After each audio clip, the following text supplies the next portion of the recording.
তো বন্ধুরা, আজকে আমি তোমাদের কাছে এলাম। সেটা কারণ হচ্ছে যে দেখো, আমার তো এরকম দাদা ভাই আছে, জেঠু কাকুর ছেলে আছে, কিন্তু এই মুহূর্তে আমাদের ঘরে একটা খুশির খবর, আমার দাদার ছেলে হয়েছে, মেয়ে হয়েছে। কালকেই হয়েছে। আজকে তোমার হচ্ছে বৃহস্পতিবার, আমি সকালে এই ভিডিওটা করছি।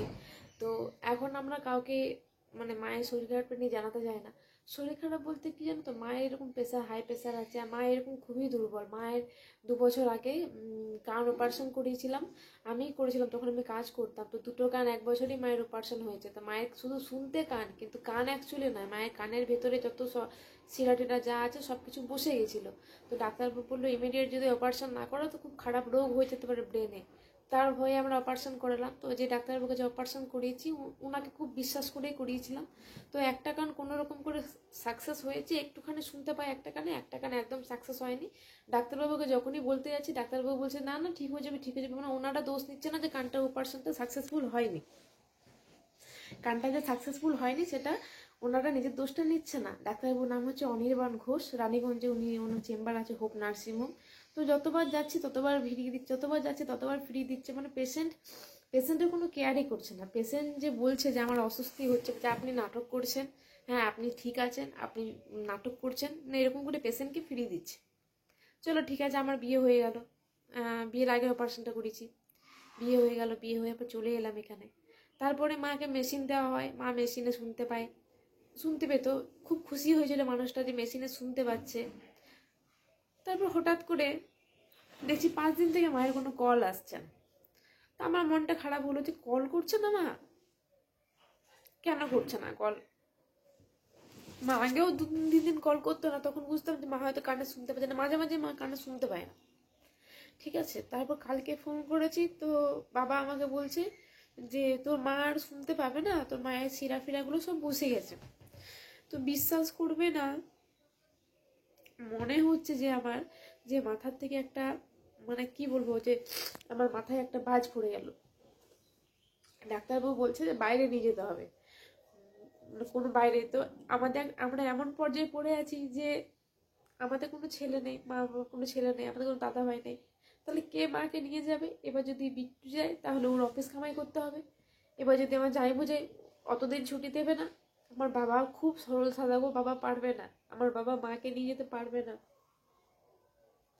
এবার মানুষটা যে 5 দিন থেকে পড়ে আছে ঘরে, 5 দিন থেকে মানুষটা কথা বলতে পারছে না, শুনতে পাচ্ছে না।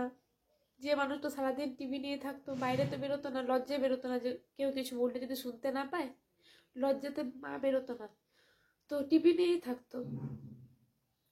সেই মানুষটা টিভিও দেখতে পাচ্ছে না। আমাকে বলেছিল যে আমি তো জন্মদিনে, মানে বিট্টুর আর আমার জন্মদিনে বলেছিল তোর তো একদিনেই মানাবি, তাহলে আমি যাবো তোদের জন্মদিনে। সেই মানুষটা আর আসতেও পারবে না, শুকিয়ে শুকিয়ে শুকিয়ে অনেক শুকিয়ে গেছে, চেহারা খারাপ হয়ে গেছে, শুনতে পাচ্ছে না।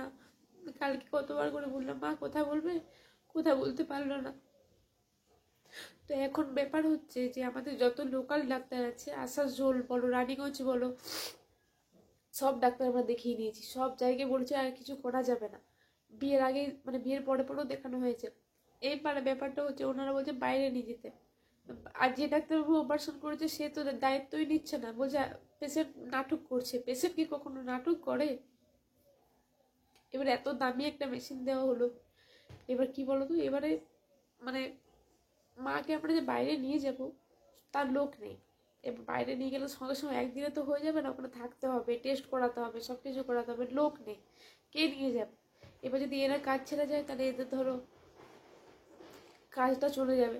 মানে সব দিকে আমরা চালাই পড়েছি। আমরা চাইছি লোকালের মধ্যে আসানসোল, দুর্গাপুর, রানীগঞ্জ এগুলোর মধ্যে যদি ভালো ডাক্তার থাকে। তো তোমরা প্লিজ কেউ জানিও, তোমার তো অনেক বন্ধু আমার লোকালের মধ্যে আছো। আজকে বিশ্বাস করো আমি কিছু করতে পারছি না, শুধু কান্না আসছে। আমাদের 3 বোনের মা ছাড়া কেউ নেই, আমাদের কোনো আপনজন আত্মীয় স্বজন কেউ নেই মা ছাড়া। আর আমি মায়ের খুব আদরে, ছোট থেকে আমি মাকে, আমার বাবা বেশি ভালোবাসে, কিন্তু আমি মায়ের ভক্ত। আমি কালকে যেন খাইনি, শুধু মানে মন খারাপ হচ্ছে, মনে হচ্ছে আমি কোথায় গেলে মাকে নিয়ে আমি শান্তি পাবো। আর এই সময়টাতে আমার এক বৌদি আছে, বড় বৌদি, খুব খুব যেন সবসময় আমাকে সাথ দেয়, খুব ভালোবাসে আমাকে, সবসময় আমার সাথে থাকে, আমাকে ভালোবাসে। হ্যাঁ মানে আমি ওনাদেরকে কাউকে বলতে পারছি না, আমার জেঠুরও তো শরীর খারাপ, তাহলে জেঠুরও আমার বুকে পেসমেকার বসানো আছে, জেঠুরও শরীর খারাপ, আমি টেনশন দিতে পারছি না কাউকে, কাউকে বলতে পারছি না। তো তার জন্য আমি তোমাদেরকে মানে ফোন করলাম, মানে ভিডিও করলাম, উল্টাপাল্টা বলছি, ভিডিও করলাম। তো ভিডিও করতেও ইচ্ছা করছে না, কিন্তু আমি আজকে ভিডিওটা করার কারণটা হচ্ছে যে